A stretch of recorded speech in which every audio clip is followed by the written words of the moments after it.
We've all heard the saying, random acts of kindness. My guest today doesn't believe in those. Her name is Natalie Silverstein, and she's the author of a new book, Simple Acts, The Busy Teen's Guide to Making a Difference. We're talking about being good, doing good, and creating a little more good in this world on this episode of Pick Up the Six podcast. And speaking of doing good, the guys at One Nation Coffee are doing a bunch of good through the One Nation Foundation dedicated to vets, first responders, and servicemen and women across our communities. We love One Nation Coffee because they pick up your 6 a.m. We love it. And their owner, John Richards, is the real deal. We're big fans of what they're doing from the front lines to the front porch. They have your back with the highest quality coffee available, roasted to orders in sizes that fit your life. They're veteran owned and operated, and they're all about making a great product and giving back. So hit up their website, onenationcoffee.com, and use the code PUT6, and that's the number 6, PUT6, and save 10% off today. Check them out, onenationcoffee.com. This is Pick Up the Six podcast.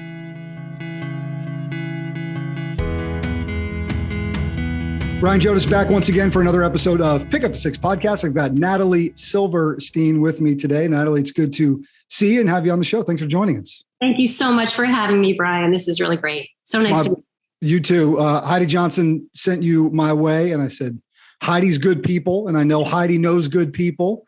And so this is just another opportunity for good people to share some good conversations. So I'm thrilled to be able to do it. Absolutely. And you know what? I love the name of your podcast. Obviously, I read up on what that means, and I was kind of familiar with it because I come from a military family, an immigrant family, but a military family.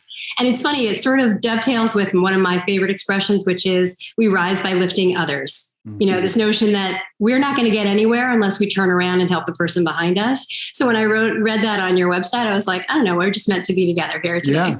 Well, how much you want to tell me about that immigrant family with a military background? I wasn't planning on it, but I'd love to hear a little bit about it. I know. Well, so my parents came from Ukraine, which suddenly is interesting, you know. Oh, goodness, absolutely. I am a Ukrainian American, 100%. I was born here, but my mom and dad were born there. They were in a displaced persons camp during the war. And at the end of the war, they came over. My mom's family was actually sponsored by an organization that helps refugee families to come over and be settled here. And it still exists in some form. And she worked on a farm, and then she moved to New York, where she ran into my dad again, and they were married. My dad did fight in World War II. He was he was taken as a prisoner of war, unfortunately, and was forced to fight, and was in a foxhole that was blown up and was reported dead. So that was fun.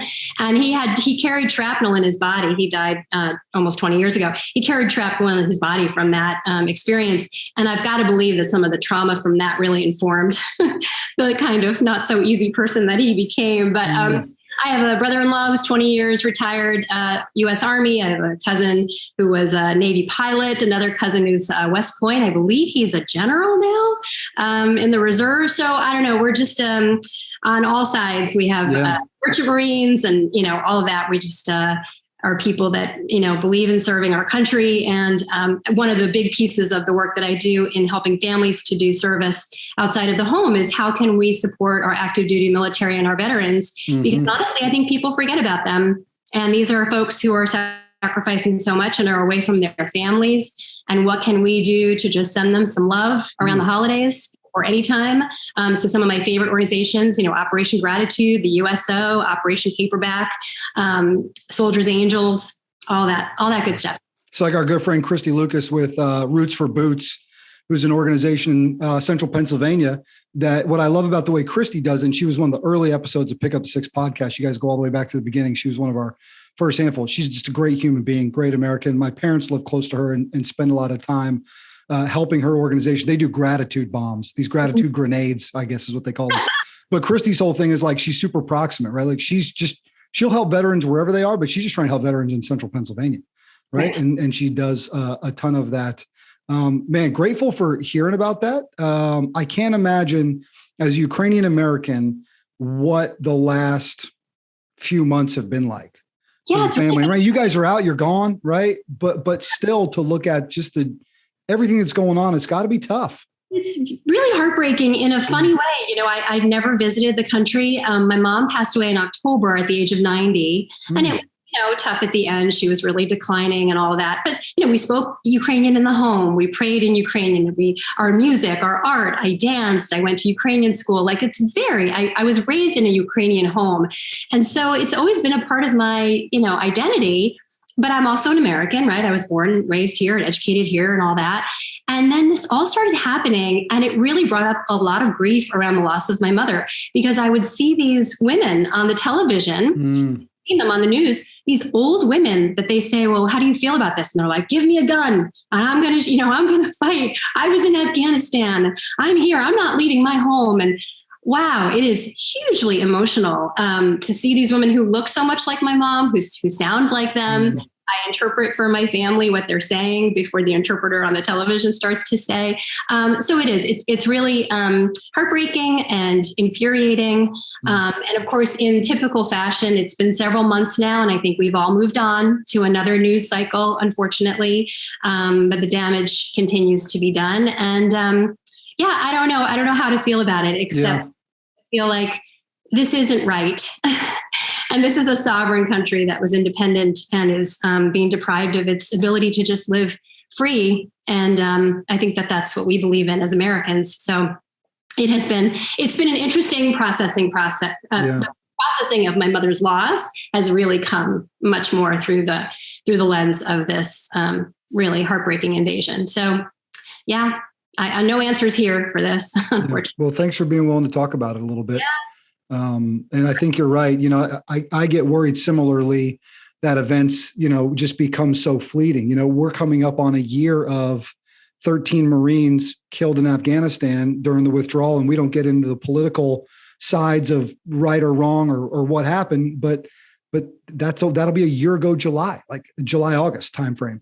That'll be on us. One thing we might do is maybe we'll check in with our friends who are a big part of that Afghan evac and just talking to our audience a little bit and see if we can't maybe get a 1 year later update from those guys. It'd be good to look back on it. Well, thanks for sharing that, Natalie. I know it's, not easy to do it. And I can understand why seeing those images on the screen right after losing her in October, thank God, honestly, she probably didn't have to witness that. That is the one thing I've said repeatedly. Yeah. I'm so glad that she didn't have to see it. She would have probably had this sort of shoulder shrugging, like, nothing new here, because the Ukrainian people, Eastern European people are so used to this sort of behavior. But after a while, to see those images, it would have been really, really hard for her. So in some ways, I'm grateful that she is at peace. Yeah, well said. Hey, let's talk a little bit about your journey and just out there trying to do good, right? And I just get the sense from talking to you early, and I know there's a lot that happens before that, but just kind of take me into when you started doing work with the Doing Good Together organization, because I think that became kind of a catalyst for you for looking for other outlets and to help guide people through. There's a lot of us out there, all of our listeners, like, I want to do some good. I want to do good things. What can I do? I got a lot going on in my life, right? So just tell me a little bit about that journey to Doing Good Together. You bet. And it's such an important organization. I want to make sure that your audience knows about it. The website is doinggoodtogether.org, and it's based in Minneapolis in the Twin Cities. But basically, I was, I had a whole career in healthcare, managed care. I worked in hospitals for a lot of years. After my third child was born, I kind of decided it might be time to take a step back from full-time work. And so I was raising my family. And I think I understood instinctively, as parents out there also probably believe, that, raising good people, raising grounded, grateful, compassionate, empathetic kids is really hard in this world, in this society right now, especially. And that probably the most important tool we have to do that is serving others and hands-on volunteerism. And so I had these little kids in New York City, right? This city of 8 million people with tons of need, tons of wealth, and tons of need, right? On both ends of the spectrum. And I simply could not believe, I was appalled actually, that there were very few organizations that would accept us as volunteers. I think parents out there will agree that, you have young kids, and a lot of these nonprofits just kind of throw up a barrier and say, kids are too young. Mm-hmm. And I always push back on that. And I said, well, what if my husband and I come? What if we do this? What if we sign a waiver? And they're like, oh, sure. In that case, come on down. I'm like, of course, we'd be happy to do all those things. And I think parents want this information. They just don't know where to find it. And unfortunately, we're all so busy. And I'm not, casting any aspersions, but I think if you have to really look for it, you're not. It needs to be easy. Yeah. So I kind of wanted to create this book to kind of roll it all up in a silver platter and hand it to parents. Because as I started doing this work and as I partnered with Doing Good Together, for whom I am the New York area representative, right. So create a listing of family-friendly volunteer opportunities in New York City. And I pushed that out to subscribers, thousands of subscribers. And now, since I started doing that work for Doing Good Together, there are, 10 or 12 other cities across the country where you can find a branch of Doing Good Together. So I started doing that work and I became like, the service lady with the Rolodex, right? Mm-hmm. Everyone calling me up and sending me emails. Hey, where can I donate these old coats? How can I do something for Christmas or Thanksgiving? And I just became that resource instead of Google. Mm-hmm. And I thought, there's a book here. I'm also a writer and I enjoy writing. So I was like, I've got a lot of stories about doing this work with my own kids. I have a lot of resources and places that I know about all across the country, national organizations. I'm going to put this all together in a little resource guide. And I wrote a proposal and stuck it in a brown paper envelope and a publisher bought it. So it's sort of one of these things like midlife change. Mm-hmm. But it really, truly is now, I believe, what I was meant to do. This is my purpose. This is my passion. This gives my life tremendous joy and meaning. And I didn't find it until I was, in my 40s, basically. Sometimes it takes that time. And listeners of our show know when we describe this as doing what you were born to do for those who you were born to serve. That's right. And that was that for you. The name of that first book is Simple Acts, The Busy Family's Guide to Giving Back. I want to talk a little bit about what's in it. You also have a new book coming out soon, and we're going to talk about that. And that's The Busy Teen's Guide to Giving Back. So we're going another level. What did you learn through the process of sitting down and not putting pen to paper, but putting fingers on keyboard to write that first one, to put all that sort of into a user manual? And it's more like a textbook, right? It's more like a way for you put your hands on this thing. We're going to walk you through what to do here. Yes, it's very actionable. And that was what I really wanted it to be. It's not supposed to be theoretical, right? So I do have a few things in there, personal stories, and I try and start every chapter with a little introduction about why this is important.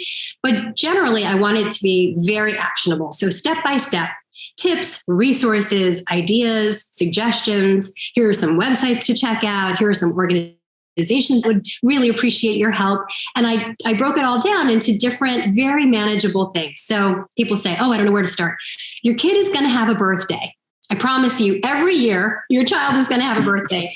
What if you could figure out a way to insert one small thing, one little note of gratitude or service or kindness into their birthday party celebration?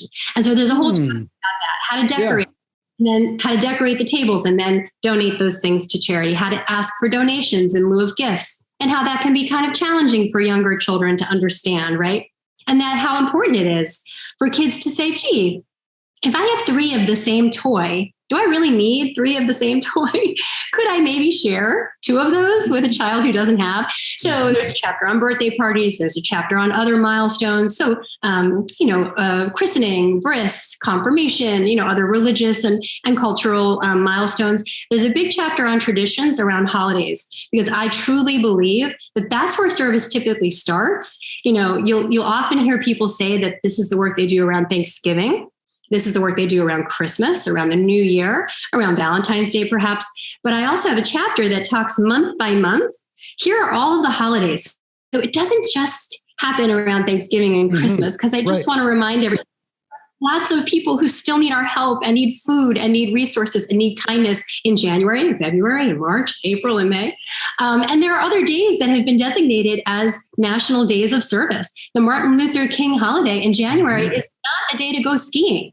That was designated as the Martin Luther King Day of Service. The 9/11 holiday is actually the 9/11 Day of Service. And that's certainly how I view it as a New Yorker in New York City on that day, when that happened 20 years ago. So, there are so many, and Veterans Day, the 4th of July. This isn't just about picnics, right? And fireworks. What can we do on Flag Day? What can we do on Veterans Day? What can we do on the 4th of July to help our servicemen and women, to help our veterans, to put flags? Memorial Day. What is Memorial Day really? Is it the kickoff of summer, or is it the day that we're supposed to go and remember those who gave their lives for this country? and put flags on graves and that sort of thing. So these are just all the things that I tried to lay out for everybody to remind them of. And again, I didn't invent anything here. I'm not a rocket scientist. I'm just suggesting that it's all out there for you if you kind of open your eyes and your heart and your mind to it, and you're really intentional about it. This has to be, mindful, right? You can't go through your life and say, oh yeah, we'll do some service. I hate that expression, random acts of kindness, because I think every act of kindness is intentional, right? You have to wake up in the morning and say to yourself, what am I going to do for somebody else today? And how am I going to role model that for my children? And you think about, if you take that mindset of what can I do for someone else today, it's going to take you out of the center of the universe, which, trust me, friends, you're not. You're just not. None of us are.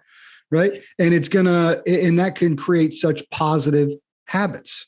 Yes. So I got to think, in doing this, right, and putting this out there, you've connected with people who, because we've started doing X, Y, or Z with our kids, we've seen them do. You got share some success, or just feedback you've gotten, or just good things you've seen happen from being a part of this. So it just breeds, it generates itself. This work, if you enjoy it, and of course you will, because inherently it's going to make you feel so great, right? We know that there is a physiological high, an endorphin rush, an adrenaline rush that we get when we do something for someone else, when we make another person smile. So why wouldn't we want to give that gift to our children? As you do this work and you have these meaningful experiences and your family comes together, it's really a point of connection for families. You're going to want to continue to do it, right? And you mentioned a good word earlier. You said habits. So the book really talks a lot about habits of service. This is stuff that you have to do on a consistent basis. This isn't a one and done, right? If you go to the soup kitchen at Thanksgiving, that's amazing. But I promise you, the soup kitchen would enjoy your service and your time and your energy any weekend of any year, of the year, of any month.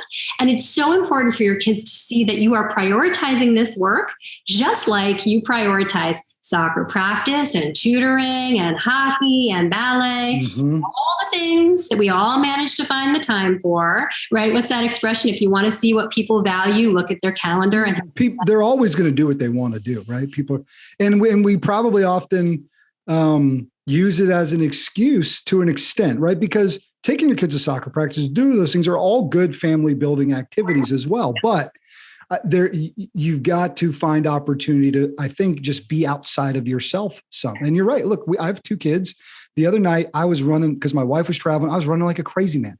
I'm taking one to dance recital. I'm dropping the other one to the pool for a swim meet. I'm timing it to where our friends are there with that one. I'm able to, time fills up fast. We all have the same amount, 168 hours a week, right? Like we all have the same amount. Yes, that if you find the time for all those important things, and they are, and this is a particularly busy time of the year, but like on a Sunday, if you have time for all those other things, I think by showing your kids on our way to this other thing, we're going to go ahead and drop these donations off at the pantry or at a homeless shelter. You're showing your kids that this is just as important. It's not that it's more important. It's the same. It's a priority for our family because this is how we operate in the world. And so that first book was really just trying to show families that you don't have to change everything. You don't have to uproot your lives. You don't have to have a big checklist. It doesn't have to take a lot of time. It is just supposed to be an organic part of the way that you move through the world and how you role model this behavior for your kids. This is who we are as a family. When other families look at us and think about us and our community, what do they associate with us? What is our family known for? Does your family want to be known for being the best in academics and the best in hockey and whatever maybe? But wouldn't it also be wonderful to be known as a really generous and kind family? Yes. Isn't that ultimately the goal of raising these people? Because I would argue that successful kids, by definition, are good kids who care about other people. So that should be the baseline. All right, here's a free idea. You might have already thought of this one before, folks listening, right? Here's a simple, intentional act of kindness. I'm using that moving forward, intentional acts of kindness. On a Sunday with your kids, with your family, even if you're by yourself, go get a bunch of supplies to create little small Ziploc bags of food, meaning non-perishable food items, cheese crackers, peanut butter crackers, all that sort of stuff. Keep those in your car. The next time you see someone asking for help on the side of the road, you can at least hand them something to eat. Right? Right. You get the kids involved in that. You make a little station, right? Everybody can make an assembly line. Boom, done. Easy. Care kits, those are called care kits. You can also do toiletries, some items that the people who are experiencing homelessness. And I think that's really important too, that we use the right language. Yeah. Experiencing homelessness right now, they are not a homeless person, because remember, they had a home at one time, and hopefully they will have one again, but they need toothpaste and toothbrushes. They need socks, a granola bar, all these kind of basic items. I know women. Handwritten note. Just tell them you're pulling for them, praying for them, however you roll. Absolutely. Yep. I live in New York City, and I know women who carry granola bars in the bottom of the stroller. So as they're walking through the streets and the children see people who are experiencing homelessness, instead of walking quickly past them or whatever, she can pull out a granola bar real quick and just hand it to the person because they're hungry and they're asking for food. Yeah. So it's showing the child that we're not going to other this person. We're not going to act like they don't exist. Like we don't see them. They're there. We can't do everything for them that we'd like to do, but this is some little thing that we can do. Yeah. And I think that that's important. And again, these are little drops in the bucket of your life and of your child's emerging character that will come to fruition as they grow into adolescents, into teenagers, into young adults, and hopefully become the leaders that we want, the kinds of leaders that we want who care about them. That's right. She's Natalie Silverstein. That first book is Simple Acts, The Busy Family's Guide to Giving Back. You basically finished that one and they're like, you got to do another one. I'll tell you, funny story is I'm at the party, it was my first book and I was so thrilled. Yeah. Turning 50 years old, and I published my first book, and it was like a magical day, and I'm having a piece of cake, and I've got all these people coming over to me at the party saying, this is great and everything, but my kids are a little older, so could you write this for teenagers? And I said, could I just finish my cake, my champagne? But yes, obviously I understood. The publisher that I worked with asked me to narrow that down to younger children, because that's the only people that they sell books to. But they were able to connect me to another publisher. And so I really wanted this to be a little bit of a series, because as we know, hopefully children grow up and become adolescents and teens. And as important as it is to start when they're very young, I would argue it is even more critical for this work to be done by adolescents and teens, because they start to go inward, as we know, to really focus on their own navels and on the devices in their hands. And I think that it is so important as they emerge into people who actually listen and are curious about what's going on in the world and the news that they're hearing. Yeah. What angers them? What gives them concern? What are they worried about? What are they curious about? They should explore those things and research them and then say, here are my skills, my talents. This is what I'm good at. How can I use my skills to make an impact on that?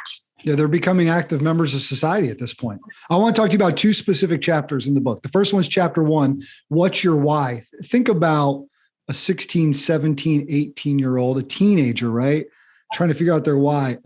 They might not be able to see further than 5 inches in front of their face. Nor do they want to. I mean, I have a 14-year-old, a 19-year-old, and 21-year-old. They don't. They're very self-focused. But at the end of the day, I would argue that they see things happening in the world and on the news and in their school, and they get a little concerned or worried or angry. And instead of just telling them, oh, don't worry about it, the grown-ups are going to fix it, give them a little bit of agency. Right? Let them look. Now, they may not be able to vote, but they can sign a petition. They can ask others to sign a petition. They can start a petition, which there's a whole chapter that talks about this. They can actually go out and help others to register to vote. They can drive people. A 16-year-old with a driver's license can drive people who can't make it to the polls to get to the polls to vote. They can become active members of our electorate without actually being able to vote yet. And why wouldn't we give them the joy of that? We want engaged citizens, as you said, right? So it's about, there's at the end of the chapter, as you saw, there's a little bit of a self-assessment, right? Where they can ask themselves a series of questions. What am I good at? And I'm not talking about like real, being a concert pianist or an Olympic swimmer or something. I'm talking about, what are your skills? Are you really patient? Are you great with little kids? Are you great with technology? They're all great with technology, right? Do you have terrific handwriting? Right? Do you love to read? Whatever your skill is, or the thing that you like to do. And some teens might be like, nobody cares. I like to knit. How's that going to help anybody? I'll tell you how that would help somebody. You could knit a blanket for an elderly person or someone in the military or a veteran. Like, there's lots that you can do with knitting, right? I want every teen to look at those self-assessments and see there, that no matter what it is that they worry about or that they're good at or that they want to get involved in, there is a way. And it might just be a very small thing. Again, back to this simple acts, busy teens. I get it. They're very, very busy. And I start right off the bat by saying, how are you supposed to change the whole world when you have soccer practice and homework and the SAT and a part-time job and you have to pick up your sister at school? How are you supposed to change the world? You're not. You're not going to change the world. But there is something you can do. You can hold the door for the person behind you. You can shovel the snow for the elderly person next door, right? You can pick up your own trash, or you can pick up the trash that your buddy just threw on the ground and tell him, hey man, you should pick up your own trash. There is something you can do. And I just think it's a mindset. So this book takes the same form as of the first book, but it's written for teenagers, which is challenging, because teens. Luckily, you've got some to be, you've got a pool around you to be able to pull from. I love the interactive, right? The ability to sort of take some notes, track your progress as you're going through this, which I think is very important. Let's talk about chapter 6, turn time off, time on. What are you talking about? Well, we have a summer break. We're in it right now. We have a spring break. We have a December break. We have nice long weekends. As I mentioned earlier, we have a Martin Luther King weekend in January. We have Veterans Day off. I am not suggesting that teens do not deserve and have not earned the ability to sleep in a little and watch some television, of course. All I'm saying is, as you're going about your life and thinking about the way that you're going to spend your time when you have time off. And it can be a longer period of time, like 3 months in the summertime, or very short, a couple 2-3 day weekend. What part of that weekend or that time or that 3-month period could you use to perhaps find an internship with a nonprofit? And I would also add, for the parents out there, these are really good experiences and stories and things that they can learn and apply to college applications and essays, to internships and job applications, interviews, when they're applying for a grant or a scholarship. You want them to have a richness of experience, and service gives them that. It exposes them to concepts and ideas and people that don't look like them, right? The absolute best thing for a young person is to serve others in the community so that they can be around people who are not exactly like them. Yeah. And so all it is just showing them, regardless of how much time you have, 3 days, 2 weeks, a whole summer, here are some things that you can do, right? Internships, jobs, social entrepreneurship, maybe start a little business, the lemonade stand, but make it such that you can make a little money for yourself and give some money to charity. So I talk about fundraising in there. And it's a mindset shift that not every day that you get off from school should just be complete lounge time. How can you be doing something good in your community that will ultimately benefit you on your time? And, I'm sure a challenge with teenagers, mine are still younger, is just an attitude. There's an attitude thing, right? So, it's not, I have to go serve, if you can work with them to understand, and maybe it's just by starting these positive habits, is you get to do these things, you get to have a positive attitude. I'll give you an example, right? So my kids are on a local swim team. This is their first year doing it. And they've got all these teenagers who basically are their coaches. But there's kind of like one senior level at this pool, this guy, his name's Ryan. He's an awesome dude. He's got such an incredible positive attitude when he's coaching and doing all these things with the kids, where I'm like, adults are going to see that. And that kid's going to be wildly successful for the rest of his life because he's got a good skill set, right? He's a hard worker. He's also just got an incredibly positive attitude, 100%. Which can carry you a long, long way. Yeah, and that's a choice. That's 100% a choice. Positivity, optimism, kindness, hopefulness. These are all choices. And I would also argue he's doing something he loves. He loves to swim. Yeah. Or he's really good at it. So he found a way to take the thing he is good at and he loves doing. And now, because he can teach other kids or he get them pumped up about it, he knows how much joy he gets from swimming. He wants to share that joy with others. That's what it is. You just nail on the head there. I had a dad call me recently and say, I have a 13-year-old son and he really loves the game of squash. Can you help me figure out a way for him to give back around squash? Now that was a new one on me. Sure. Let's think about that. Squash is an expensive sport. You have to rent a court, right? You have to have probably expensive equipment. It's very expensive in New York City. Could he possibly go to the place where he takes squash lessons, ask for donations of equipment, Ask the people there that he knows to donate some of their hours. Then can he partner with a local school for under-resourced kids to say, hey, who wants to learn how to play this cool game that's sort of like tennis and sort of like something else, and you hit the ball against the wall ball. He could describe it to them, and then he could teach kids how to play this game that, who knows, could turn into a scholarship for them, could get to college. And it's what he loves to do in the first place. So that's the key. You've absolutely hit it right there, is finding the thing that they are passionate about. And I hate throwing that word around because that's a really hard word. And I know teenagers are rolling their eyes probably. The thing so let's call it something else. What is the thing that you love to do? And even if it's video gaming, right? Everybody listening is going to be like, my kid just wants to stare at the video games. Well, maybe there's a way to connect with younger kids. There's a way to do coding with younger kids. Maybe there's a way to do a competition. Maybe there's a way to do a fundraiser for another charity that you care about through gaming. Like, there's always something. There's always a way. So don't just kind of, all he does is sit in the couch and, play the video games. No, help him to think about a way he or she can use that for the good, for somebody else. By the way, that kid could likely be the next great military fighter that our nation could need to leverage in the ever-changing space. There's so many opportunities. One that is just, it is in my brain, and we are 100% going to deploy it in our household, is the idea of, I'm going back to younger kids now, theme birthday parties. You're not going to have 2 PJ Masks birthday parties in your house. It's probably a one and done, right? You're not going to have multiple. And again, my kids could have multiple My Little Pony birthday parties. They'd be fine. But you get the idea, right? So when you're done with those decorations, don't just chuck them. Take them to, right? Is there a local women's shelter? Is there Is there a place that serves lower income families with some housing? We've got one locally here that does that.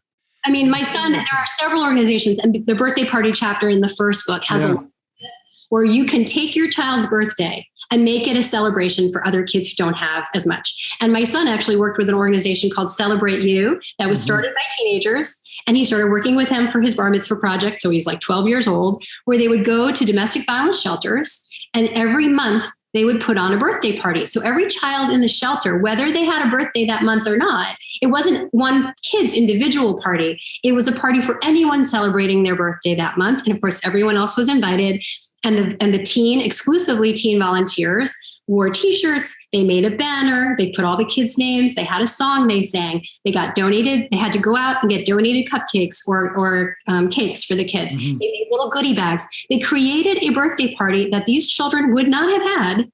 That, of course, our kids have crazy big party with all the fixins, right? So you can still have that party for your kid. I'm not suggesting you don't, right? I've done tons of these parties for my children. But what can you do beyond that? You can make one of the activities of your birthday party creating a birthday box. And there's an organization that will collect those for children in the hospital, for children in homeless and domestic violence shelters, where you have everyone donate, a can of frosting, a box of cake, the funny hats, a little toy. I mean, it's so simple, and they can decorate the box. They can create a card. It's just like you were saying with the little carrot kits or little food kits.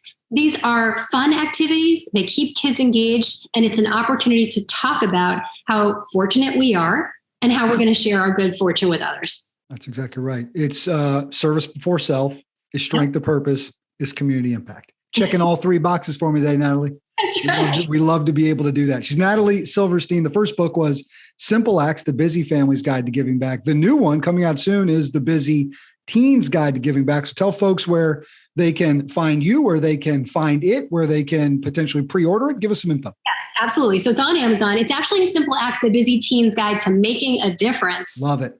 Tiny little bit there, but I think they thought it would be to help kids think about being a change maker, right? Making an impact on the world. So it's available on Amazon, on Bookshop, or independent booksellers. I do have a website, which is just simpleactsguide.com, and it links there to all those sites, and both books are listed there. You can still get the old one. I believe it's still on Amazon. It's probably on sale. And my social media handle, my Instagram mostly, because I love to amplify other nonprofits and great positive stories that I see out there in social media. I only amplify positive stories, is at Simple Acts Guide. Love it. Good makes more good happen. That's right. And that's why we find opportunities to put it out there. And look, we get it. We're living in a time where we feel very sort of polarized and divided on a lot of issues. Quite frankly, I think we can push a lot of that aside. Yep. And if we focus on doing things outside of ourselves, maybe putting others first, even if it's little things, the rest of that stuff tends to fade away. I didn't ask Natalie where she goes to church, who she voted for. None of that matters. None of that matters in as being two humans who want to do good and want you guys to continue to do good, because we know that it just passes on to other people. It's contagious. And it's all we have left at this point. It's the most important thing we have. Exactly right. Man, I've loved this conversation today. We should do this again sometime. Brian, thank you so much. Go get the new book, guys. Go get the first book. Go get all of it. And just go support Natalie, because she's doing great things. And man, it's just been a joy. We'll talk to you soon. Thank you so much, Brian. She is Natalie Silverstein. I'm Brian Jodis, and that's been this episode of Pick Up the Six podcast.